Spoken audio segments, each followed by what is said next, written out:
Hey everyone, I'm Brian Bachkiller, and in today's episode of Being a Successful Musician, we're going to talk about Reverbnation. This is a requested video. I've had a lot of folks who have been asking me lately if I think that Reverbnation is still a viable place to promote your music, and so just as a quick answer to that, yes, I do think that Reverbnation is still a viable place to promote your music.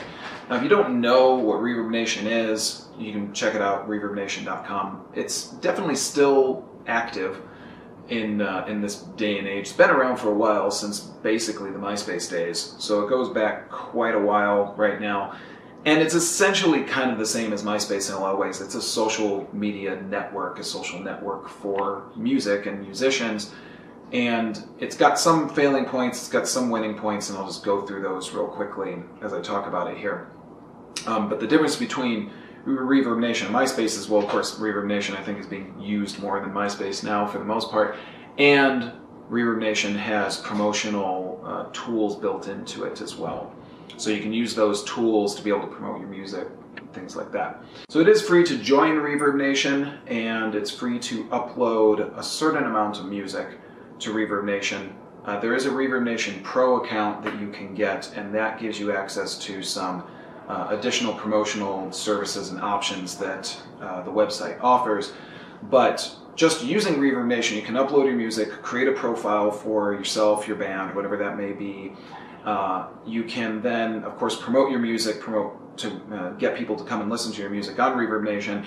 And one cool thing, and this is something that I used for a long time, is that Reverbnation does give you the option to build an email newsletter list and then to send out email newsletters from your Reverbnation account. So if you don't have an email newsletter and you're not familiar with services like MailChimp or some others out there, you can use Reverbnation. As far as I know, that is still free on Reverbnation. So that's a plus. And then there are some other things that are free on Reverbnation, such as being able to create a widget that you can embed on a website, and some other promotional tools that are relatively useful. All of which I have used over time. I really don't use them much anymore, to be honest, but the email newsletter I still do use from time to time because it's nice to be able to have a quick and easy way to administer an email newsletter and send those out when you have shows or you release new music or anything like that. Now, I did years ago subscribe to the Reverbnation Pro account, and I used that because that allowed me to do things such as submit my music to various, sometimes contests and other times to promoters that were looking for music or TV placements or things like that. And I did use that through Reverbnation, but to be honest, I never had a return from it at all. I kept the Reverbnation Pro account for probably a year or more a while back, especially when I was in a band, and I would use it all the time, and I would submit to every single thing that I possibly could, and I really never got anything out of it. And I don't know why that is, but I just didn't get anything out of it.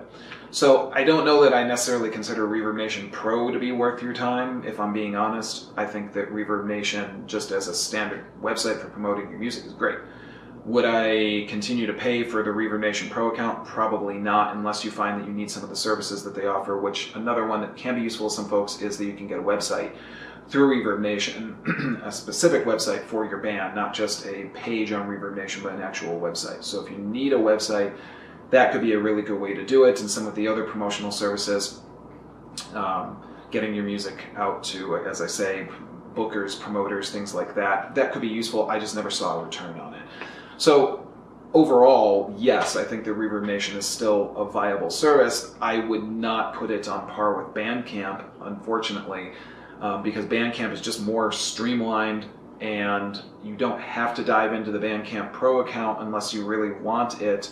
And you know, I've never really seen a major reason, since I used Reverbnation Pro for a long time, to dive back in and start using it again, because I did not have the return from it that I was looking for. Now, if someone out there says that they have, please get in touch with me and let me know. I would love to be able to hear if you've had a good return on using Reverbnation Pro. I just didn't happen to do it. The other thing about Reverbnation is that just as a overall kind of social network, it just feels a little bit dated. And I don't personally know of anyone who's going to Reverbnation to seek out new music. And I've said this about SoundCloud in the past as well. I acknowledge, of course, that there are people who go to websites like SoundCloud and etc., and they seek out new music from independent artists, but I just don't know of a lot of passive music listeners that go to Reverbnation and seek new music to listen to. So you really have to be driving people to your Reverbnation profile if you want people to hear you. And there is a whole part of Reverbnation where you can compete in local charts and national charts and see who's the top of the rock charts or the punk charts or the electronic charts or something like that. I don't really see a point in any of that stuff. That was, again, that's like an old MySpace holdout that is still there and is fun to be able to point to, but it doesn't get you any major attention. No record label is going to ask you if you're the top of the charts on Reverbnation. It's just not that world anymore. You know, it's not 2006, and this doesn't work this way anymore. So that kind of stuff is not really great. So just as a platform, it feels a little bit dated, to be honest.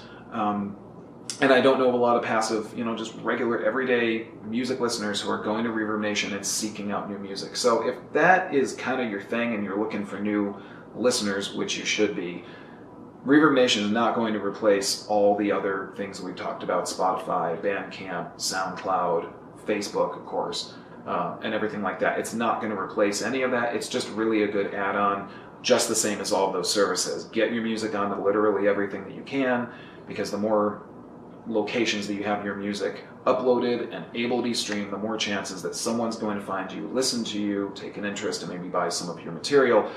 But would I say that Reverbnation is better than any of those services? No, I would not. Now again, your mileage may vary, so I'd love to hear from anyone who says the opposite, so please do get in touch with me and let me know. But yes, overall, I think it's a great service. I'll keep using it. I've been using it for a long time now, and I'll keep using it. I don't really know what the status is of the company. They seem to still be hanging out and doing okay, and I imagine that there's still a lot of bands and artists that pay for the pro service through Reverbnation, and so that probably supports them. Beyond that, it is an ad-supported network, so just keep in mind, again, you're sending your traffic to a third-party website and using your music and your position in, you know, whatever part of the industry that you're in order to basically, you know, give them traffic. That's fine, because again, they are an independent network, so it doesn't hurt to support them. Just keep it in mind. And that's the same thing as SoundCloud and Spotify and all these other services at this point right now as well. So that's thoughts on Reverbnation. I would love to hear what you guys think. So if you have something to add to the conversation, get in touch with me. And of course, if you have anything that you want to add on to this, I'd love to hear it. If you have a request, please get in touch with me. You can find me, of course, right here on YouTube and on any of the social media networks that you can find me on out there. And I'm happy to talk about music with you guys. So as always, thanks for tuning in, everyone. I will see you next time, and take care. You read live.